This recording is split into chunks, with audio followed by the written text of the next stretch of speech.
This seems like the microclimate. Yeah. No, it's Working down.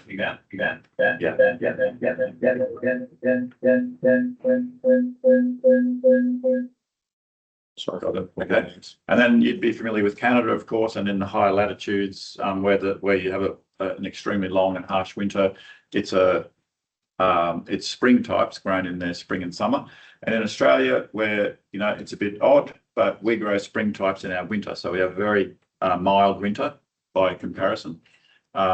And so we don't need the long vernalisation of the winter type. So most of the canola grown in Australia is a spring type, but we grow it through our winter. So that sort of gives you an idea of how it compares.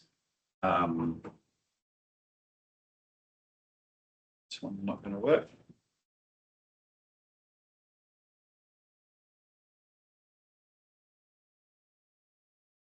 Who is this one? Kirkegaard. First time. I'll turn it off. Let me try to. Hang on, and the green light's on now, so that might be a good sign.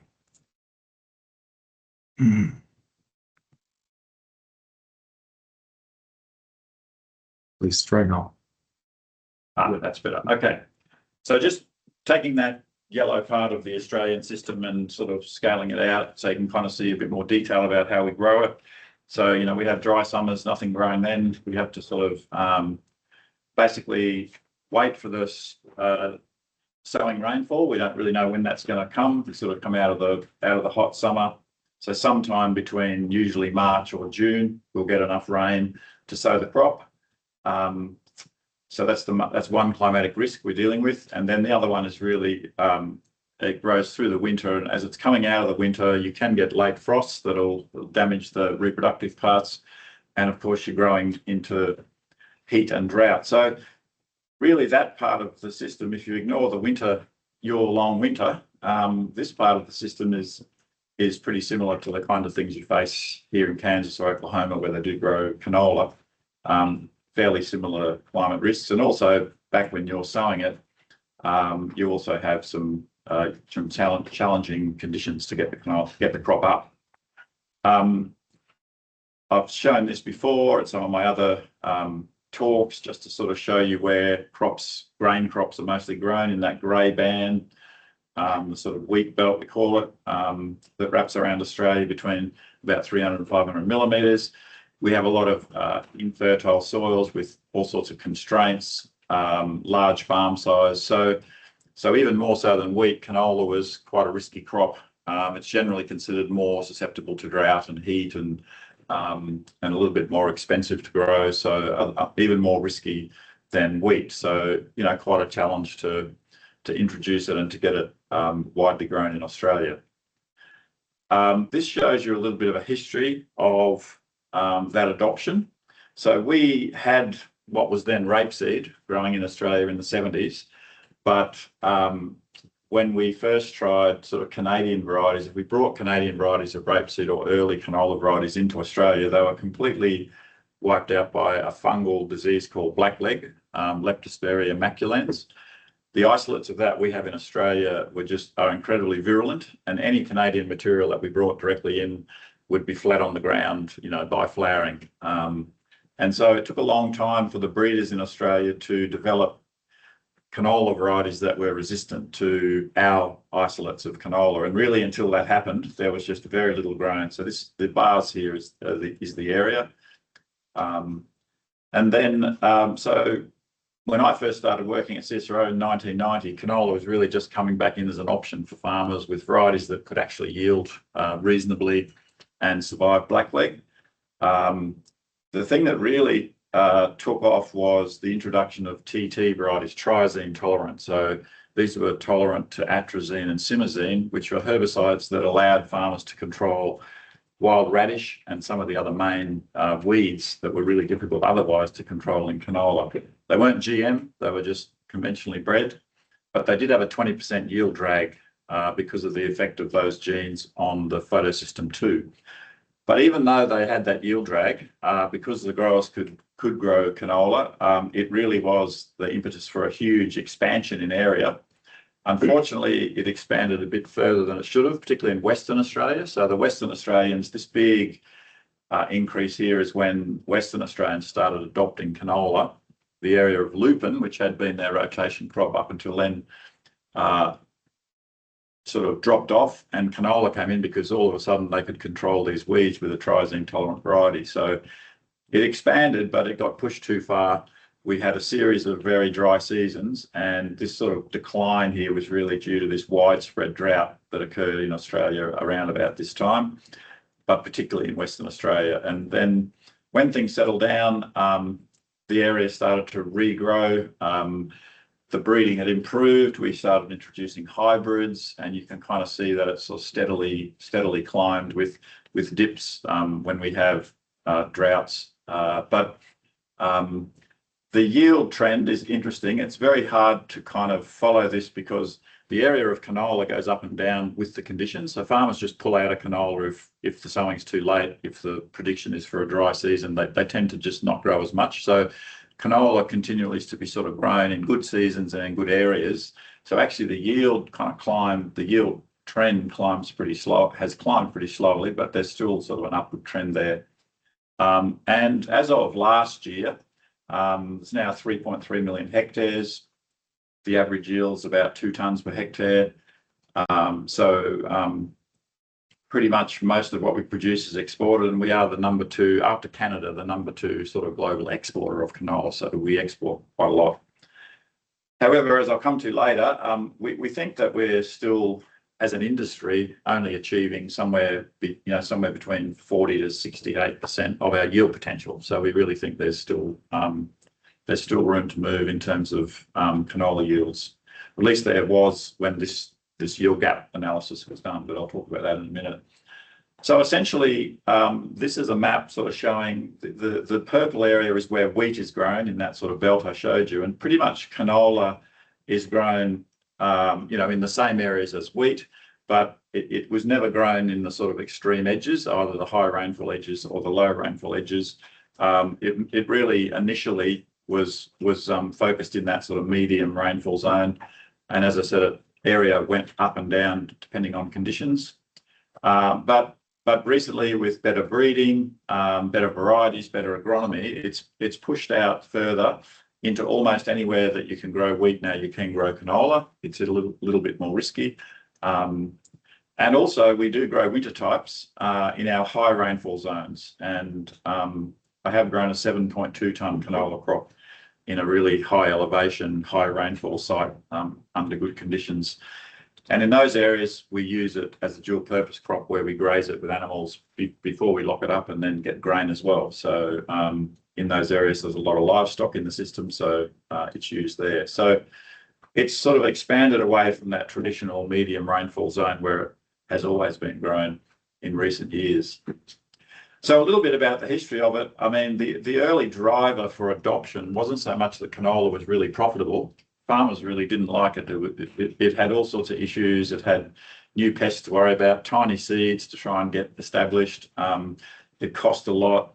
So they didn't really like to grow it, but the effect it had on their wheat crops, which was often 30 or 40% yield improvement, and this sort of picture sort of shows the difference in wheat after wheat. Typically, that's what they saw, crops that they were used to seeing like this, which tended to be full of grass-related root diseases that we're just carrying right through the whole farming system.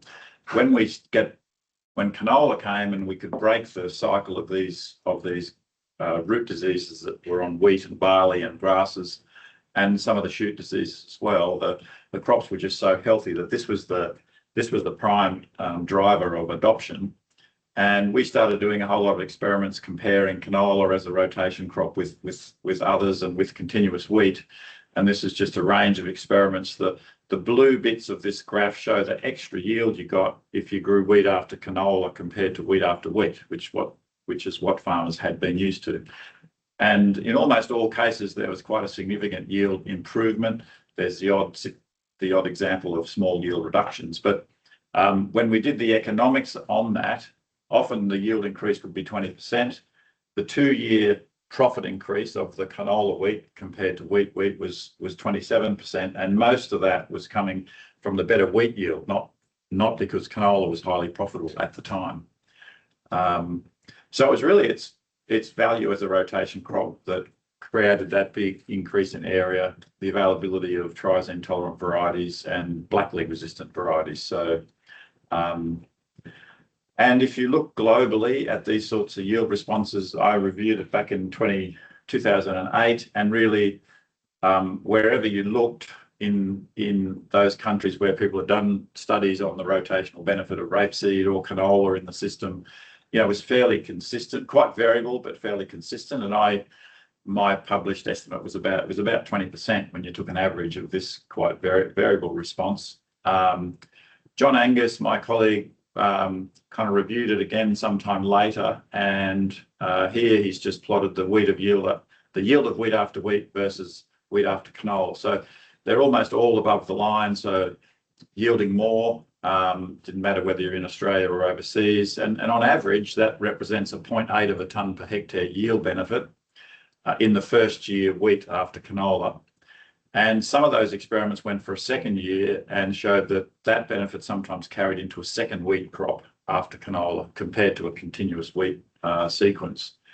So that's interesting because it sort of means that, you know, the relative benefit at these low, my 20% would create a line that sort of did something like this. You know, the wetter it got, the higher the yield benefit. But this data suggests it was sort of somewhat parallel, which means, relatively speaking, it was actually more valuable in drier conditions at lower wheat yields than we had thought. So most of that effect, I still believe, is just a non-host effect. So you know, it's just breaking the disease cycle. But if that were the case, then any rotation crop should be as good as canola. And we often found that canola was giving you a little yield benefit above the other non-cereal break crops. And we did a fair bit of work to look at why that was. And one of the interesting facts about canola is that it and other brassicas contain these sulfur compounds called glucosinolates. They're in brassica vegetables. They're in mustard. The hot flavour of mustard, when you bite into it, that vapour that goes up your nose is a compound called isothiocyanates. It's a hydrolysis product of glucosinolates. And so those compounds, there is a unique sort of compound that's found in brassica roots, which is an aromatic compound which releases one of these isothiocyanates. It's not a volatile type, but it's actually quite toxic to soil-borne pathogens. So we were able to show that this compound, 2-phenylethyl glucosinolate, releases an isothiocyanate, and here's one of the main diseases of wheat, and we tested it against a range of different pathogens, and these isothiocyanates are quite toxic. And so we identified that canola also varies, like genetically varies in the concentration of those compounds. And so I was able to do some experiments with varieties that had different levels of these compounds in the roots, and show that indeed, if you grew a canola variety which had higher levels of that compound, you could get a bigger suppression of some of the diseases of wheat that were in that soil. These are pot trials. I followed it up with field trials over several seasons. It was a bit more difficult to see a really significant signal in the field, just because it was extremely dependent on the season, the rainfall, both during the growth of the canola and over the summer fallow, and then in the following wheat crop. You kind of needed the right sequence of events. But we did show in some experiments that it was occurring. But a sort of an interest. This idea is used more in horticulture with brassica cover crops, where the whole crop, the leaves and everything of mustard and other cover crops, is incorporated into the soil to release these compounds and to suppress some soil-borne pathogens and also weeds. But you know, this was an interesting effect of a rotation crop. In any case, what we saw always was that the root system of wheat growing after canola was really healthy. The roots grew deeper. This wheat crop then became more responsive to nitrogen fertilizer inputs. And you know, if you looked at the uptake of water from the subsoil, so this is how much This is the change in water uptake. And you can see that after canola, or mustard in this case, the triangles, there's been it's much drier. There's been a much bigger uptake of moisture at this depth. So this is 1.6 meters in the soil, and also in nitrogen. So healthier root systems capturing more resources from the deep soil. And with a whole lot of comparisons in those experiments I showed you before, it was an increase of about 31 millimeters. So that's quite significant for a wheat crop that's, at anthesis and looking for some water.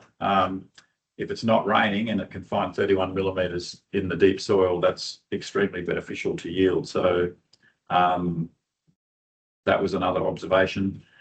The other thing about canola when it came into our farming system is that it required any acid soil, topsoils, had to be lime to grow canola. So farmers hadn't really been using lime because they didn't get much response in the wheat. The wheat didn't really pay them back for the lime they were applying, but canola really did. So suddenly they were combining the lime with the canola, and that, I think that was flowing through into the whole system as well.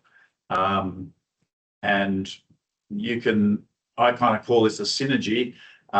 Basically the combination of these things that were going on in the early 1990s, which was, the application of lime to grow canola, the effect of canola in cleaning up root diseases, the fact that the wheat then responded to more nitrogen, and the move to and the ability to move to no-till.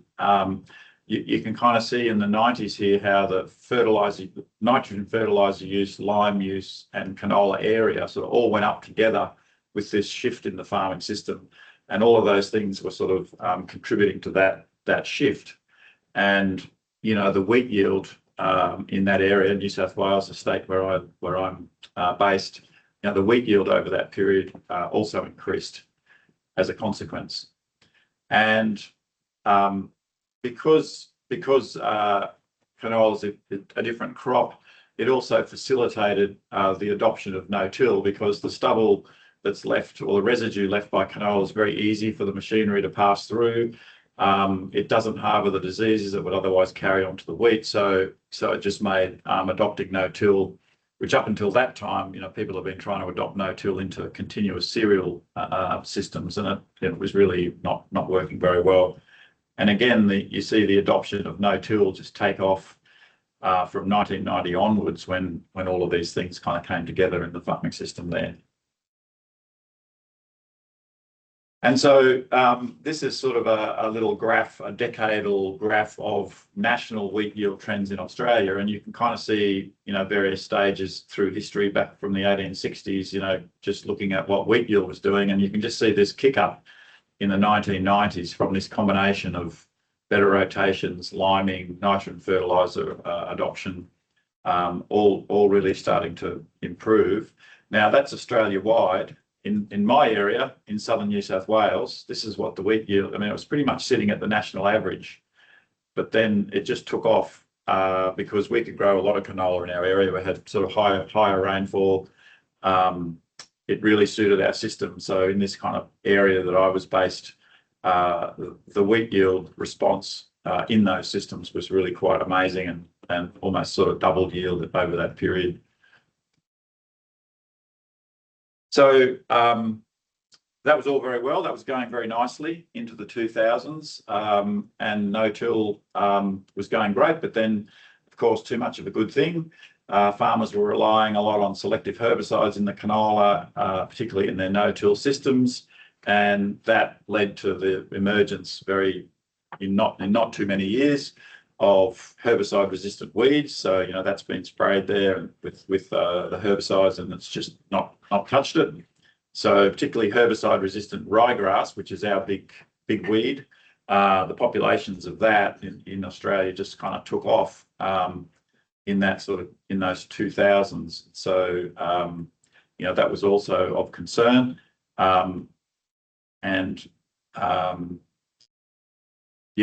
basically 85% of populations of ryegrass that people went out and randomly sampled were resistant to either one or more herbicides, and ultimately they became resistant to glyphosate as well. So this was an issue, but canola is part of the solution to that as well, because of the selection of herbicide tolerant varieties that were then released. So we had the old TT varieties, but they were very low vigor. But the companies started releasing hybrids with a whole range of other herbicide tolerant types.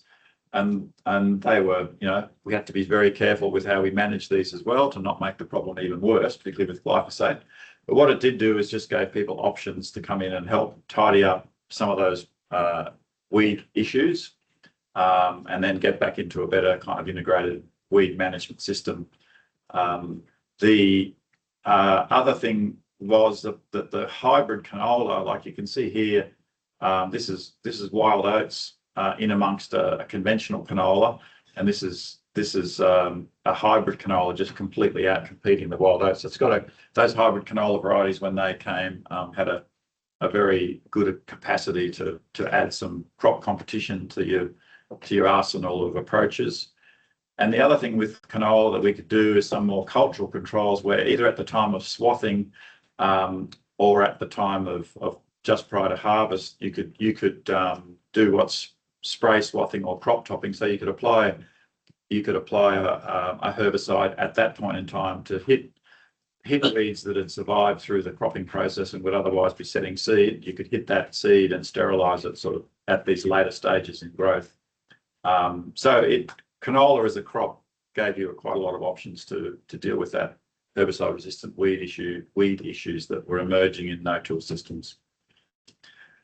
The other thing about canola is that it just fitted really well with our increasingly large farms, where farmers are really time poor trying to get across all of these acres, and the timing of all of the processes, sowing, spraying, harvesting, the timing of all those processes for canola were just a little offset from the wheat. So it was really a really good way for farmers to be able to spread their workload and to be able to get across the farm, and to have sort of efficiencies with labour and machinery, because of this sort of slightly different timing of critical operations.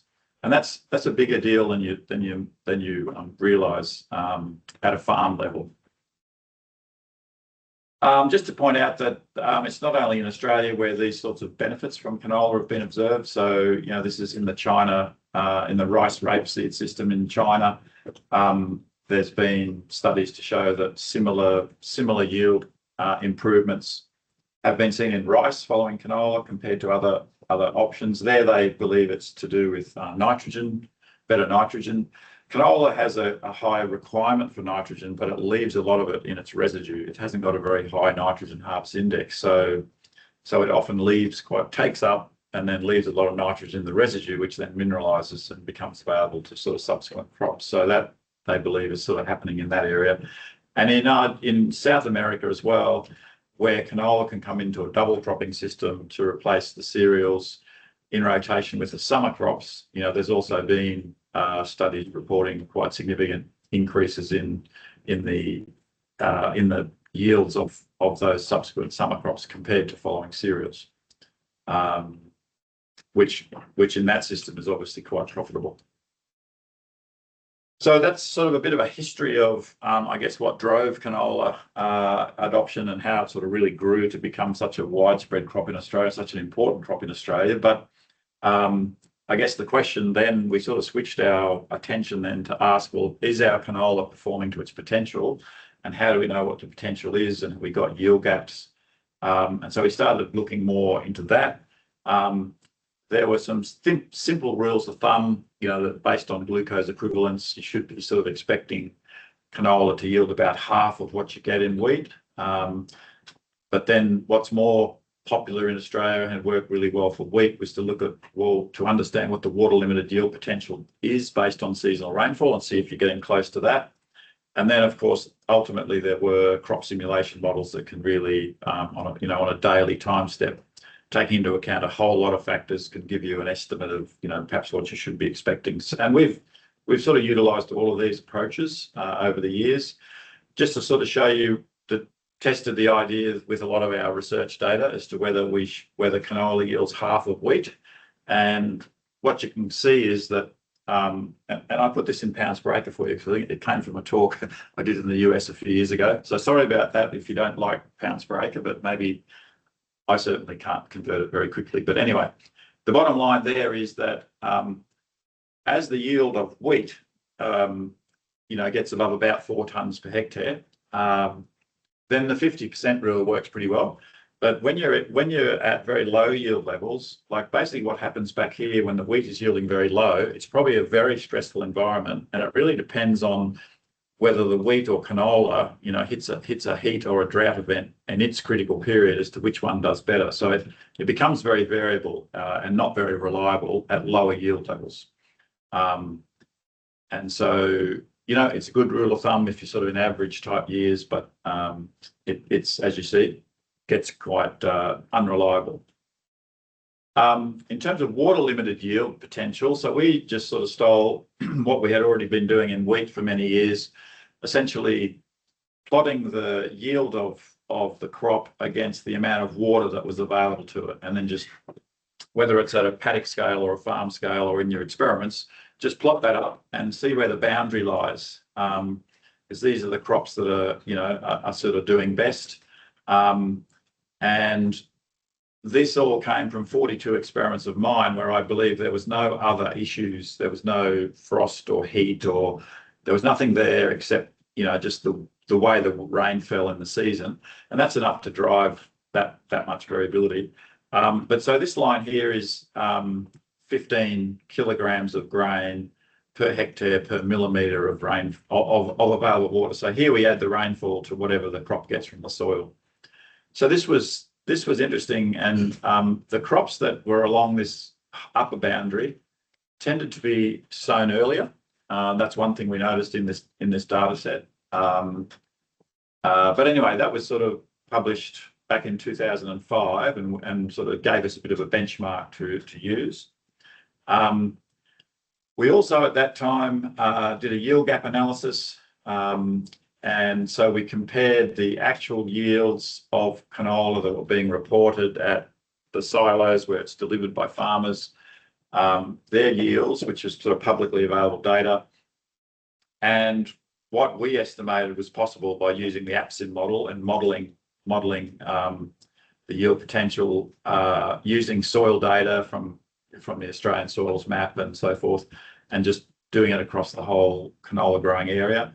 And so you see that the gap was pretty significant in terms of relative yields. Depending on where you were, we think people were achieving somewhere between 42% to sort of 68% of their yield potential. The gaps tended to be bigger in the kind of wetter areas, which is often the case. People get close to their water limited potential in the drier areas. But anyway, this was a bit of a wake-up call that perhaps we needed to sort of rethink the agronomy and see how we could lift this up. And the challenges that were sort of happening in Australia at that time, this is sort of now into the 2010 and beyond. We were like other places around the world getting changes in our rainfall patterns, particularly the sowing rain in autumn was dropping off. It's getting hotter in spring. People were sort of adopting new management strategies. So, anything we did with the canola had to kind of fit in with these strategies. We were getting hybrid varieties released. Farms were just getting bigger and bigger. And as I said, we had these yield gaps. So that was sort of the environment that we were faced with. And we had a project run from 2014 to 2019, which was called Optimising Canola Profitability. And that was like a national project where what we decided was we wanted to understand canola physiology and phenology much better, to try and understand what was going on with our canola crops, to try and match the seeding time with optimal flowering times, and to understand how much biomass we needed to really hit the yield potentials that were there. So we did this kind of large project, as I said, with a lot of detailed phenology, but all kind of ultimately tested in the field.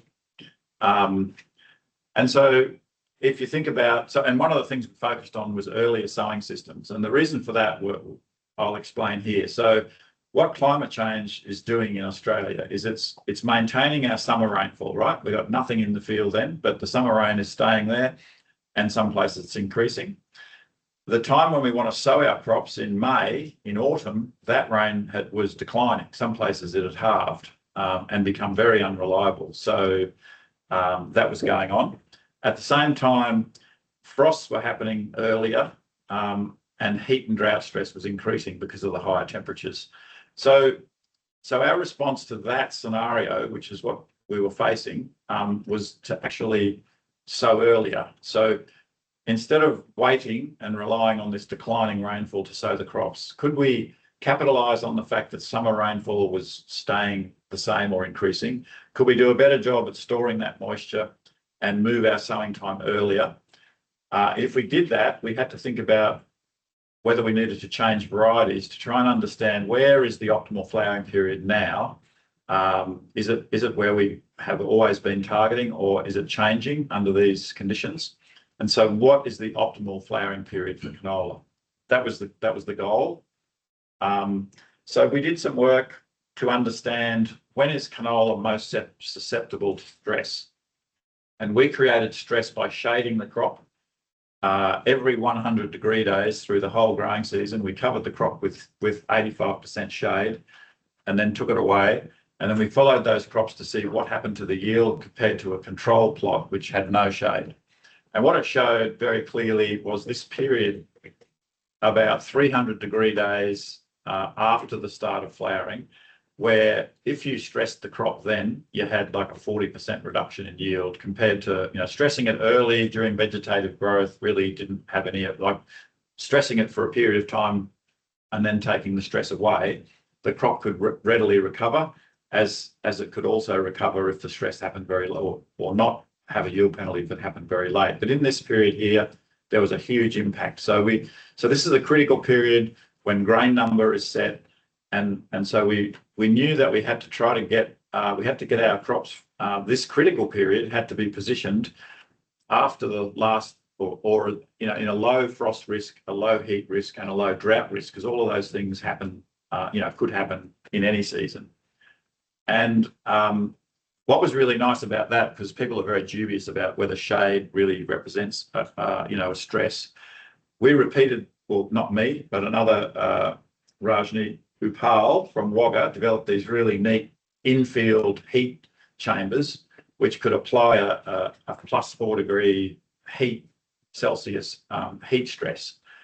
And what she showed was that so this is the same kind of graph I showed you, where she applied the heat at these different times through the canola reproductive phase, and showed exactly the same as we did, that there's this period in kind of late flowering and podding where the crop's extremely sensitive to stress, in this case heat, and it didn't matter whether you watered it. So this is the watered crop and this is the unwatered crop. Yes, that had an effect on overall yield, but the effect of the heat was the same.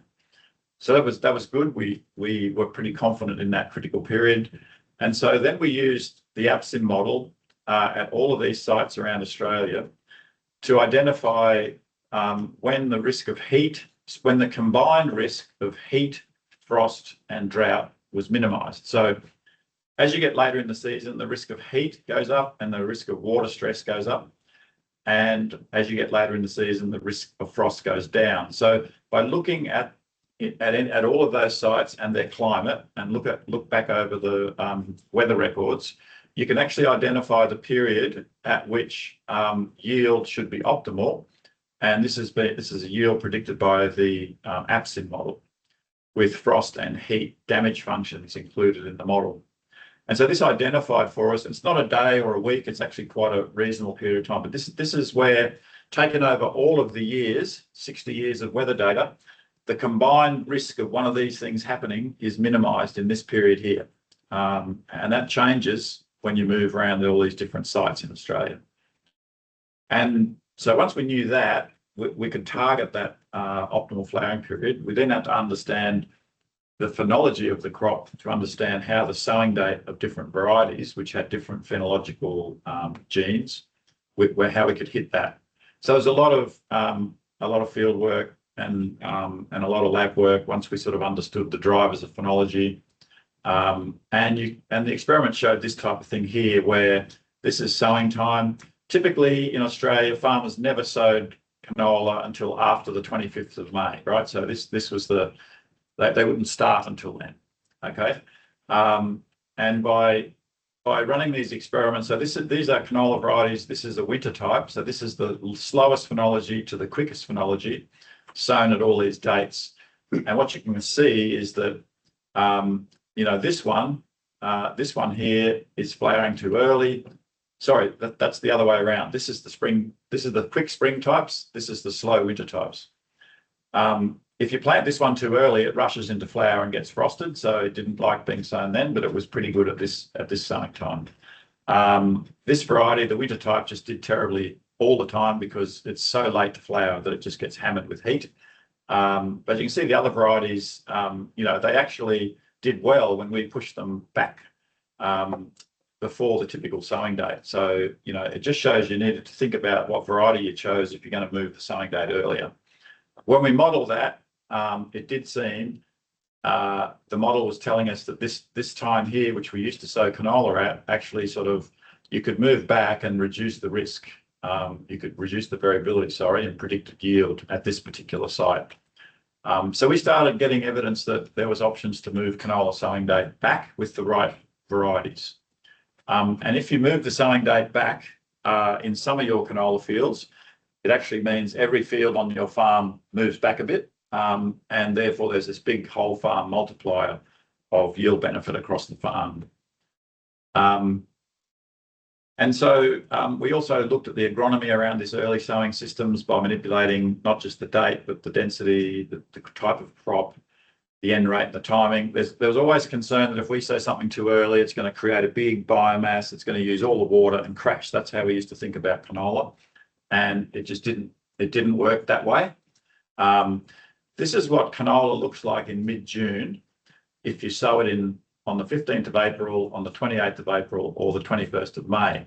So it just makes a huge difference to how quickly the crop covers the soil, and all the direct evaporation that would normally be happening, which is just loss of water straight from the soil surface. You minimize it by sowing this crop earlier.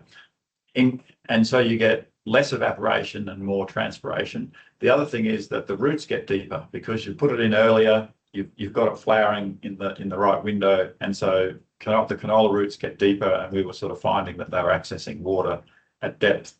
So there are these physiological benefits for these earlier sown systems. And so then we compared the old system, which was sow in late April with an open pollinated triazine type. And farmers, as I said, they were so worried that if they grew too much biomass, they'd run out of water. And so they used to go pretty light on with the nitrogen. And we compared that with the new system of sowing earlier with the right variety to hit the optimal flowering period, usually with a hybrid and with higher nitrogen rates. And in 1 year, across 18 sites, which had different yield potentials, you can see how, in almost every situation, the new system just out-yielded the old system, except right down here, in the very desperate sites that barely yielded anything. So this was really surprising, but has worked very well.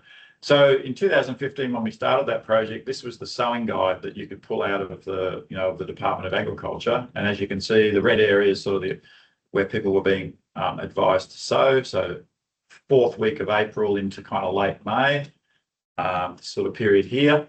And by the time we finished our project, the recommendations that were going out had just moved way back. We were able to divide it into slow maturing, medium maturing, and fast maturing canola varieties, which we'd identified by then, and then match those up with much earlier sowing times. And just to show you, this is that old water use efficiency graph I put up before with all the old black points. What we saw early on in this project was these earlier sown varieties, they just seemed to be on a new horizon, right? They had a new frontier. These were all hybrids sown early, and they all tended to be doing much better than anything we'd done before.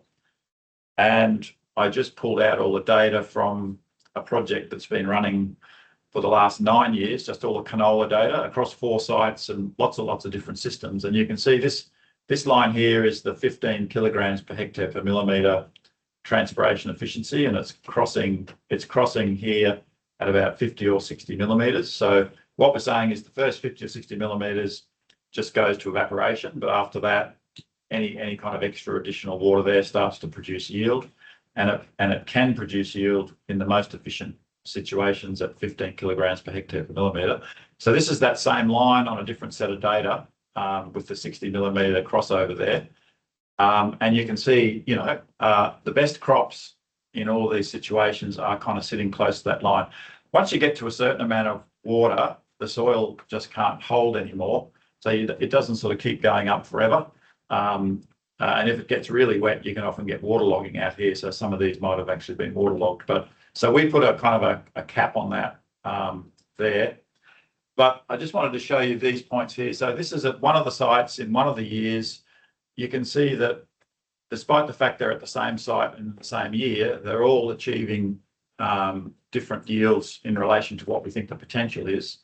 And if you expand that up and have a look at that and just pull out what's going on, which is always fun. So that one there that's right on the potential line, that was canola growing after a legume with high nitrogen fertiliser.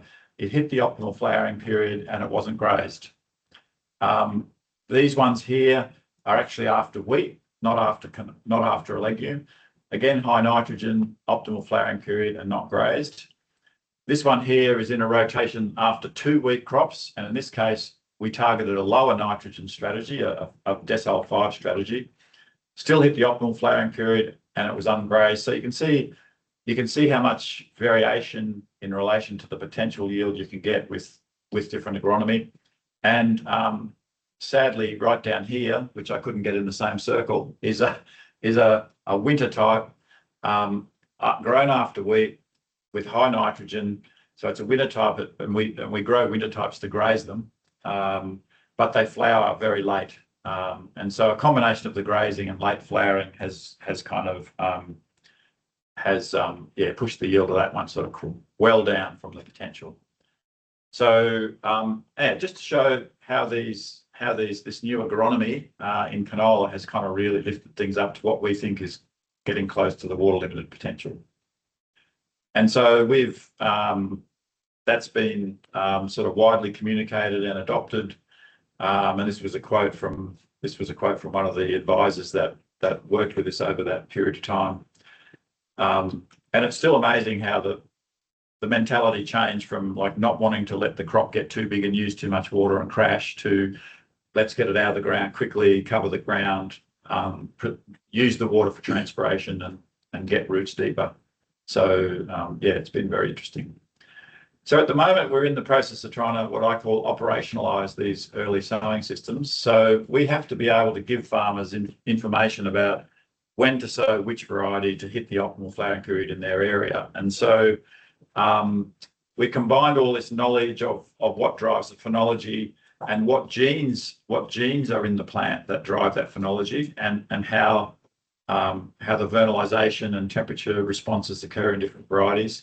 Combine that with actual observations in yield in variety trials of flowering times in the canola model to basically come up with this flowering calculator where growers can sort of put in where they are, what variety they'd like to plant, and then it'll come up by using all this information, come up with either a sowing date for the variety they've got or a variety for the sowing time they would like to use. And it kind of shows it in like this. So this is the optimal flowering period you're trying to hit. And in this case, this person's wanting to sow on the 9th of April, and they're asking which variety should I sow on the 9th of April to hit the optimal flowering period. And you can see this one's going to be too early. All of these are too early. This one's starting to get into the early part of the optimal flowering period. These two are sort of spot on, and these ones are way too late. So you'd be going for kind of one of these two varieties if you wanted to sow on the 9th of April. And they can fiddle around with that online and change the date, change the variety, and get a recommendation. So that's kind of one way. The other way we're trying to operationalise this is that what we realised that by encouraging farmers to sow earlier, we're pushing them back into situations where the soil is a lot hotter and drier and riskier. So we really have to get the decision making right around whether there is a sowing opportunity or not. So we've done a lot of work. These are kind of rain out shelters with little irrigation systems underneath them that we can put out in the field during these early April, late March, and we can manipulate the water content in the soil, the sowing depth. We can do all sorts of things to try and understand what conditions are going to give us and what strategies are going to give us an actual successful germination and establishment of the canola. So in under those little, so these things can just be carried on and put there and carried off, and then underneath that you can kind of sow. So you can sow through them and then put it over. And these have been wet to different levels. So you can manipulate all that stuff. You can manipulate sowing depth and amounts of stubble and all sorts of things. So it was a good little experiment. And so you can come up with data like this. So this is for 2 different soil types. This is a sort of a slightly lighter soil at this site and a more of a loamy soil at this site. And what it's kind of showing is what gravimetric moisture content you needed in the soil to actually get plants emerged. And our lab studies were suggesting you needed to be at or just above the wilting point to get a successful establishment. And that's sort of kind of borne out by these 2 graphs here. So for the red soil, this is the wilting point, and you can see until we got at or just above the wilting point, we just didn't get any plants out at all. And here's the blue soil with wilting point, and it's the same thing. And we sort of showed you need about 4 days. The soil needs to be above the wilting point for about 4 days to sort of get a successful establishment. And as well as the moisture content, the soil temperature is also important. And this shows what happens when the soil gets too hot. So really anything above 35 degrees was, we weren't having much success at all. But kind of cooler than that, we were getting a reasonable number of plants up. So we're still working to try and convert this sort of information into some rules of thumb to advise growers on when do they have a safe sowing opportunity and when do they not. Just quickly, because there's some folks here working on allelopathy. We did some work many years ago because we used to see this sort of thing when we sowed canola into retained wheat stubble. We would see this kind of thing. Always looked better when we when we burnt the stubble and then sowed it. And we didn't really know why, but it was causing quite significant yield loss, and there weren't any symptoms on the plants. Like those plants are not yellow, they're not looking sick, they don't have disease, they just didn't grow. And so we thought there might be some kind of allelopathic effect, chemicals coming out of the wheat straw. So we did an experiment where we sowed canola into retained wheat straw that had been weathered for different amounts of time, and I compared that with yellow plastic drinking straws. So my thinking was there's no chemical or biological effect of yellow plastic drinking straws compared to stubble. So let's see how it compares and see if it really is a chemical, biological or physical effect. And to cut a long story short, the plastic drinking straws had exactly the same effect on the early growth of canola as the stubble did. Adding nitrogen didn't help. And ultimately, we kind of showed that if you force a canola seedling in the absence of any diseases or allelopathy and with lots of water and nutrients available, if you force a canola plant to sort of grow up through a layer of stubble, it just ends up much smaller and it grows much more slowly. And above a stubble layer like this in the field in winter, the minimum temperature in the morning will be quite a bit colder. And so that's what was kind of slowing down these crops in the winter. It was physical.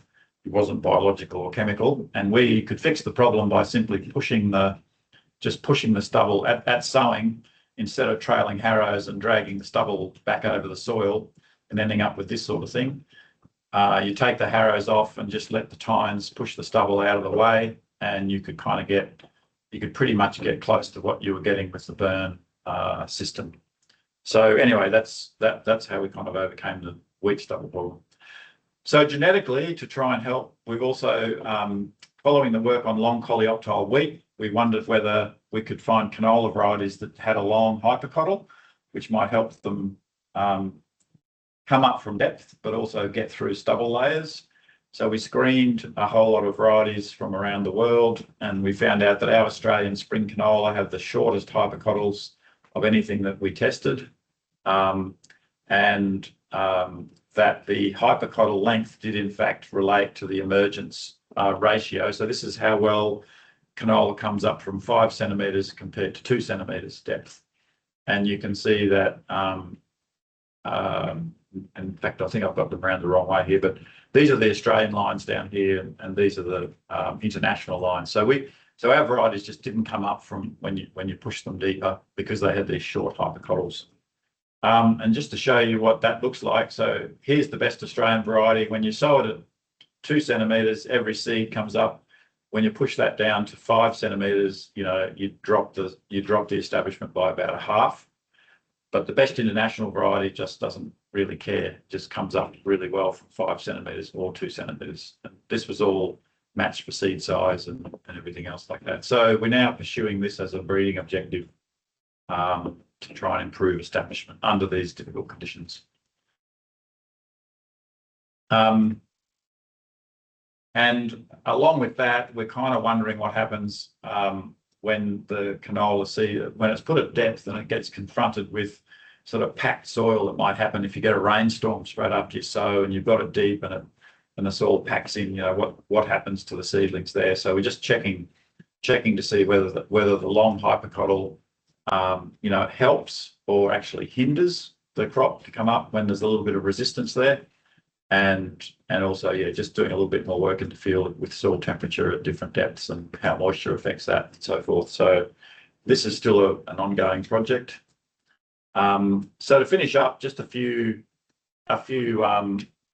more recent projects on canola in the wider farming system. So I sort of moved from just worrying about the canola itself in the year you grow it and how well you're doing to like how canola can be incorporated into the sort of farming system as a whole and how it can be better incorporated. So the first issue is that like canola in some areas got so popular and so intense that it starts to just suffer from its own disease. It's like, it helped us solve the problem with wheat diseases, and now it's kind of just suffering from its own diseases, sclerotinia, blackleg, because it's grown so intensely. And this is sort of a problem worldwide, because if you look at total crop area in the world and you look at what canola has done in all these different countries, you can see that the total area of crop hasn't shifted, but the amount of canola has gone up in all of these places. And so it's getting more intense. And, the recommendation for canola is not to grow it more than 1 year in 4 because of a lot of those diseases that it suffers from.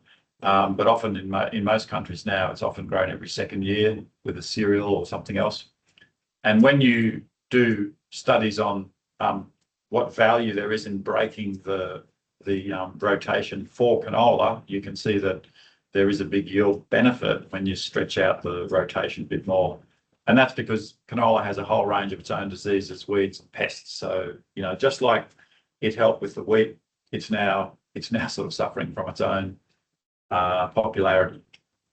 And so one of the things we've been looking at is, from our baseline kind of systems in Australia, which typically the farmers would be doing sort of canola, wheat. A lot of them will intensify that because the canola is profitable. They'll start going canola, wheat. That's very popular. And so we wanted to see whether we could diversify the system more with a legume growing before the canola, whether that would pay, because these legumes are generally not as profitable as the canola in the year that you grow them.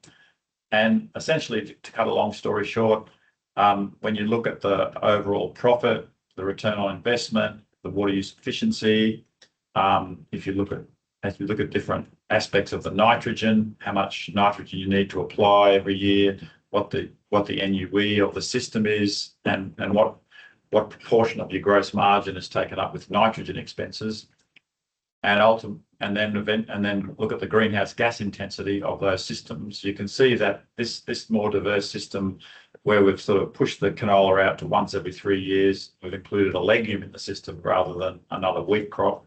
It's performing very well. So this double break, as we kind of call it, is becoming very popular and seems to have a lot of benefits compared to what farmers have been doing. The other thing that we're doing is using canola as a dual purpose crop. I know that, it has been used on the Great Plains here in the Pacific Northwest, mostly with cattle grazing. We generally do it with sheep. And so we can bring the sheep in and graze the crop while it's still vegetative. And that is there at a time when there's a big feed gap in our system. So the pastures have started to die off at the end of summer and it's gotten cold and they're not growing much. These crops will grow huge amounts of biomass, especially the hybrids. And it's available to the animals when there's a really lack of feed elsewhere on the farm.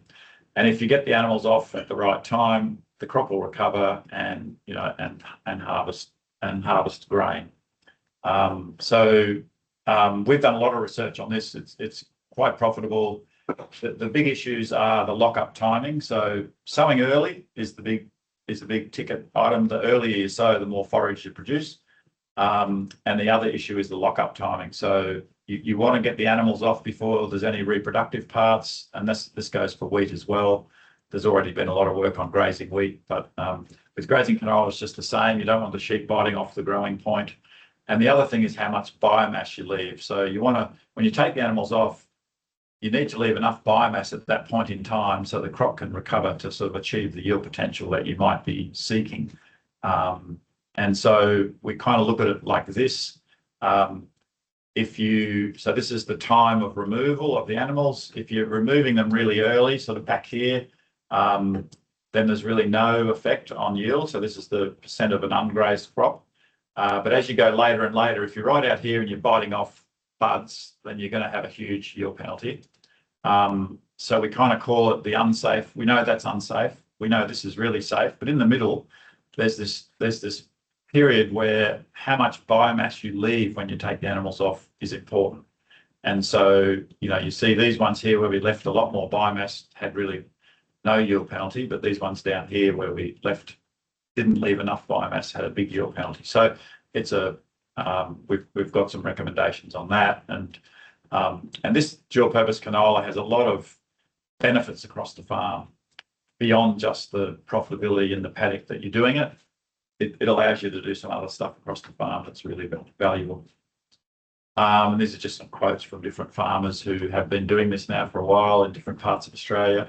The main thing is they can increase their stocking rate and grow crops and get income from the grain at the same time. So as an impact across the farm, it's quite valuable.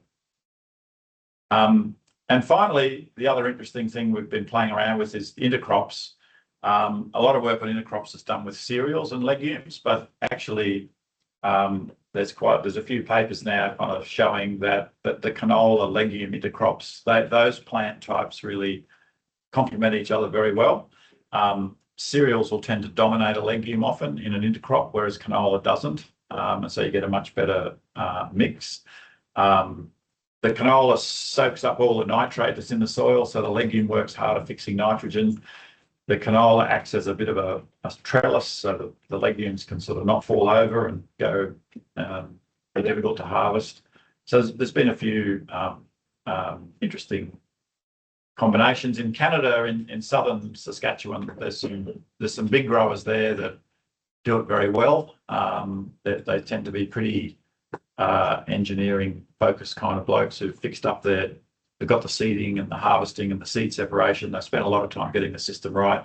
They're often growing high value things for human food consumption. Some of them have got their own snack food companies and they sort of trade on the sustainability aspects of the intercropping. So we've been playing around with a mix that's going fairly well for us, and that's this is faba beans and this is canola. So that's kind of straight canola, straight faba beans, and this is an intercrop. This particular year, the crop was looking really good then, and then it started raining in the spring, and this straight faba bean got full of disease and fell over, and it actually only yielded 2.3 tonnes per hectare. Because it didn't yield much, we did leave a lot of nitrogen in the system. And you compare that to where we had the favour bean and intercrop growing together here. The favour beans, the canola held the favour beans up, stopped them from falling over. We only sprayed this once with fungicide, whereas this got sprayed 4 times.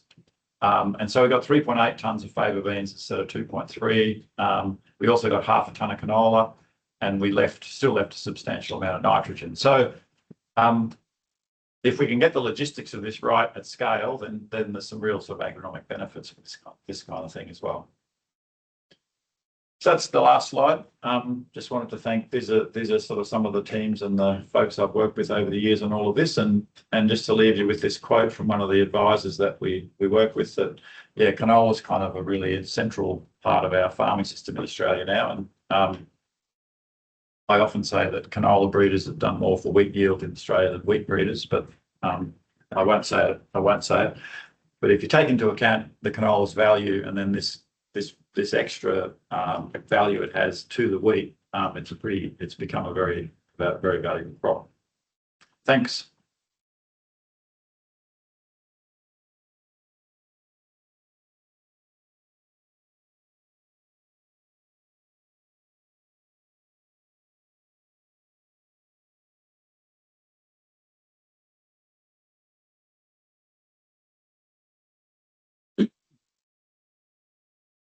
Folks, do you have any questions for Dr. Kirkegaard? John, I have a question. Would you say that the earlier sowing dates of canola also will provide to the crop more tolerance to the first freeze in the fall, or no? Our frost risk is more a reproductive frost. So we tend not to get so cold in the winter that it affects like vegetative canola much. The really bad ones is when the crop has got a lot of pods with sort of water-filled seeds. So that's kind of more like mid-September onwards. If you get a bad frost, then those water-filled seeds will freeze, and you can lose quite a lot of yield. I mean, if the canola is still flowering, or if it's because it's indeterminate, it'll have some pods at that stage, some not. So it's less risky than wheat. Like if you get a wheat frost right when the crop's at danthesis or at the sensitive stage, there's no coming back. Whereas canola, if there's still moisture in the soil and you've still got a few flowers, it will often throw another flush of flowers, and it surprises us sometimes how much it can yield after those big frosts. But that's the most dangerous frost. Yeah, we don't generally have the same issue you guys have here with the actual killing of the crop in the winter in its vegetative stage. And well, I know you can sort of get late frost as well later on as well. But thank you. How important are the planting the yield gaps, or also what would be like the main limiting factors for those yield gaps that you are seeing? Yeah, look, I think if you get the crop flowering in its optimal period, I mean, and optimal doesn't mean you're not going to get heat or frost or drought, just means the risk of all of those things is at its lowest. It's probably nitrogen, because our farmers, I think it's nitrogen. In reality, we often don't have enough nitrogen for the yield potential that would have been there, because our farmers are risk averse. They don't know if it's going to rain, so they kind of put a little bit of nitrogen up front, and then they'll put a sort of usually a final top dress in June or July in that winter period, based on what they think, how much water's still in the soil, or what the weather prediction says. The weather prediction's has very little skill in Australia at that time, so it's a guess. And quite often they just don't have enough nitrogen, so that in the seasons where the spring turns out to be really good and pretty wet, they just haven't got enough nitrogen there to sort of hit that potential. So, you tend to get the bigger yield gap in those wetter years, because it's a lot of nitrogen. Like canola, our rule of thumb is you need 80 kilos of N for every tonne of yield, right? So it's not that the crop takes that away, it's just that that's what it needs to grow, and it leaves a lot of that in the soil. But so that's 80. If you want a 3-tonne canola crop, you've got to have provided 240 kilograms of nitrogen. Now, even when you start talking to our farmers about 240 kilograms of urea, their eyes start to water. So to tell them to put on, like that's 240 kilos of N is like 400, 500 kilos of urea. It's just not something they are used to. But when we do it experimentally, we can show that, yeah, you can get canola up to those yields. Obviously, the highest yields not necessarily the most profitable anyway. So, you know, they're probably more targeting 80% of potential, but just to be economically rational. But even then, they'll often they'll have a sense that the season's going to turn dry, or they just won't want to take the risk. So I think in reality it's often just not enough nitrogen. The disease, we have pretty good genetics. They're now using fungicides, and they've got those fungicide programs. They've got pretty good advice on that. There's always the risk that these fungicides are going to break down, like the resistance is going to break down, but they seem to have a few that they rotate. So I think most farmers are doing a pretty good job with the disease. But yeah, blackleg just like rust in wheat, blackleg just continually becomes, can break down the genetic resistance we have. And so they're constantly having to keep up with that, with the breeding. And our farmers are like, there's now a lot of knowledge about major genes in canola for blackleg resistance, but Australian resistance historically came from polygenic control that no one really understands. We just grew canola in canola stubble, and we just kept selecting from the ones that didn't get as much blackleg. They didn't really know what the genetics was, but that's been a feature of Australian canola, that it was just this polygenic control by selecting in heavy disease pressure. And then when the single gene resistance sort of came in from some of the European varieties, they got adopted because for a year or two, they gave you a really clean crop, but the resistance broke down very quickly. So now the advice is to rotate varieties which have different genes in them to try and keep the blackleg, under control, and the use of fungicides. Unfortunately, the earlier sowing system has probably made the disease risk higher, because the blackleg spores are blowing around in the winter. Like they come off the stubble, and then they go up into the air and they blow around. They fall on the crop. And when we used to sow in May, they were falling on a crop that was 3 or 4 leaves or 5 or 6 leaves. And it was mostly the stem canker that was how the disease presented, and the breeders were doing a pretty good job with resistance to that. Now we sow in early April, and the fungal spores are falling on stems and flowers and sometimes even pods. And that, we call that upper canopy blackleg, and you don't have the same genetic resistance to that. So then you've got to come in with fungicides and to try to control that. So that's been a bit of a downside of the earlier sowing, but the yield benefit from the early sowing physiologically, if you can control the blackleg with the fungicide, it still keeps you at a high yield level. So, Dr. Kirkegaard, yeah, thank you. I would like to take advantage of this question and also visit. You mentioned that once you start to plant early, you observe like a higher water use efficiency, right? And you also mentioned the possibility of set a new boundary of the water use efficiency, which means like a higher potential. And my question here would be like, once we see the possibility of set a new boundary, you should review the yield gaps, right? Because basically the yield gap is the difference between what we achieve and the potential that we would achieve. And think to and having like a long-term study or decision, or try to estimate the effects of other managements on our yield. Do you believe you should try to, and we have this potential of setting new boundaries again and again and again, and review our yield gaps again and again and again? Do you believe you should try to look for another kind of continuous variable beyond the yield potential as the environment index or some another kind of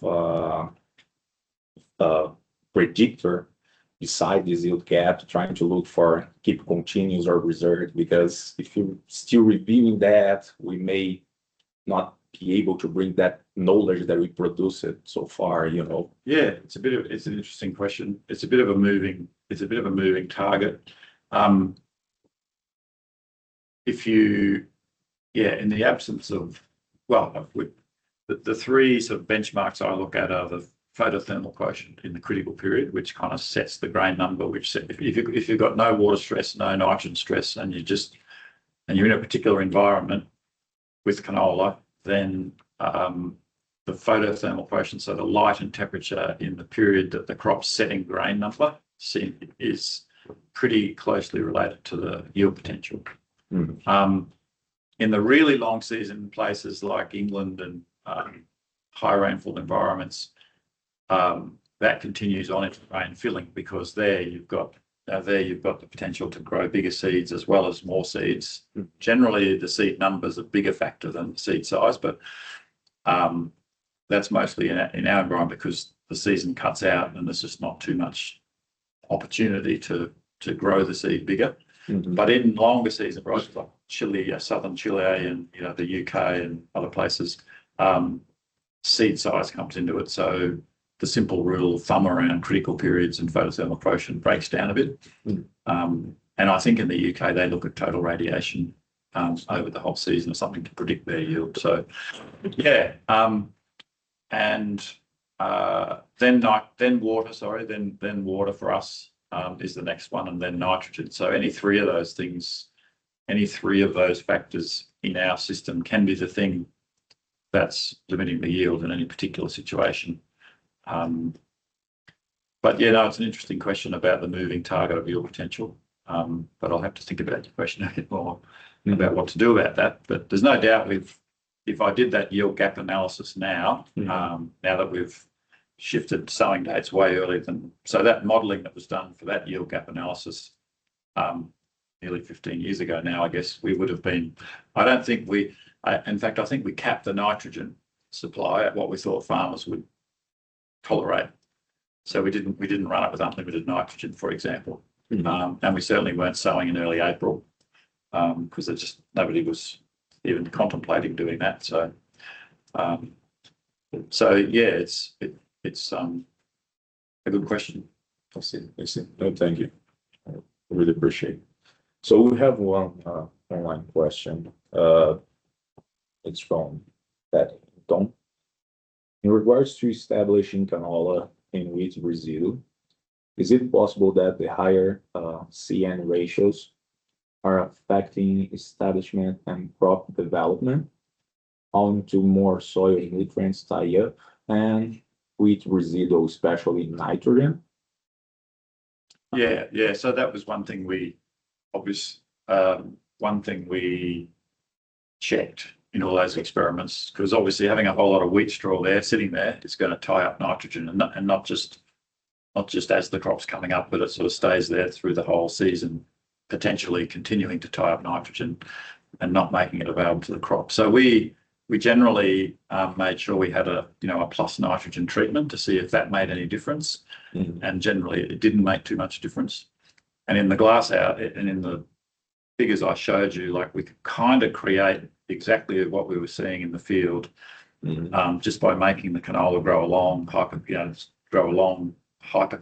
and open its cotyledons, above a stubble layer. And when we move the stubble, so we could leave the stubble in the field but just move it off the row, we could get the same yield as the burn treatment. So all those things together said to us, well, it's the primary problem here is not nitrogen. Could be, if you didn't have sufficient nitrogen, it certainly could be.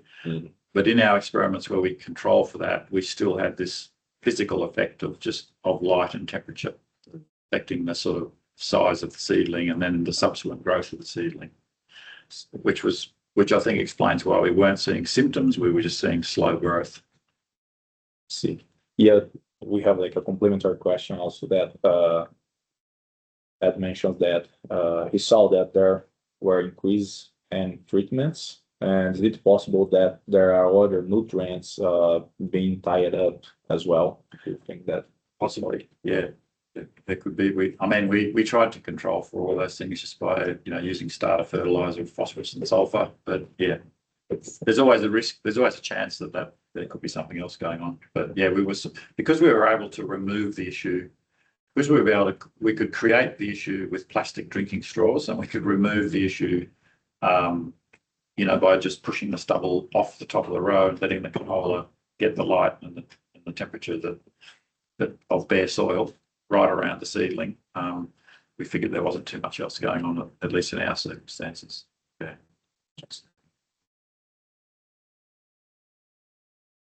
So sulfur might be something like canola needs a lot of sulfur. So if you're on a soil that's low in sulfur, yeah, could be something going on with sulfur. Yeah, thank you. Thank you. So folks, do you have any questions? So, okay, no more questions. I would like to thank you, Dr. Kirkegaard, for your exceptional presentation. Thank you, folks, for your presence. Thank you very much.